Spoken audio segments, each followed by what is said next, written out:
কে? Sir দেখলেন, এই জন্যই আমি বলেছিলাম একবার যাচিয়ে দেখে নিন। স্যার মানে তুমি এই ভিখারিটাকে স্যার কিসের জন্য বলছো? স্যারকে স্যার বলবো না তো কি বলবো? আর এটা হচ্ছে আমার মা, স্যারের মা না।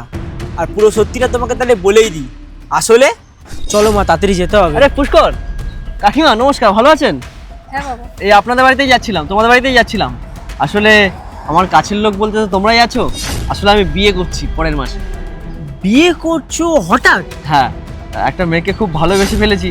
ওই গত 2 মাস আগে আমাদের দেখা। ও বলছে খুব বিয়ে বিয়ে করো, ওই জন্য বিয়ে করে নিচ্ছি।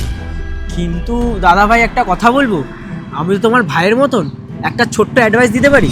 হ্যাঁ বলো না।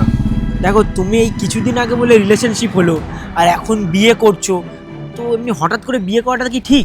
না মানে আমরা দুজনকেই ভালোবাসি, আর ও একটু জোর করছিল, ভাবলাম বিয়েটা করেই নি। দেখো, আমি মানছি তোমরা ভালোবাসো, কিন্তু আমার কথাটা খারাপভাবে নিও না। একবার যাচিয়ে দেখো, কারণ আজকালকার মেয়ে, বুঝতেই তো পারছো আমি কি বলছি। আর তুমি বাবা মার একটা ছেলে, সব সম্পত্তি কিন্তু তোমার নামেই চলে আসবে। একটু ভেবে দেখো। কিভাবে যাচাই বলো তো? আমার কাছে একটা বুদ্ধি আছে, সাথে আমার মাকেও লাগবে। শোনো তাহলে।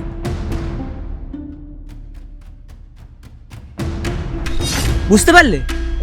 ঠিক আছে, মনে হয় না এটার প্রয়োজন হবে, তবুও বলছো যখন একবার করেই দেখি। ঠিক আছে, তাহলে সময় মতো চলে এসো তাহলে। একদম। ঠিক আছে, চললাম কাকিমা, চললাম, ভালো থাকবেন।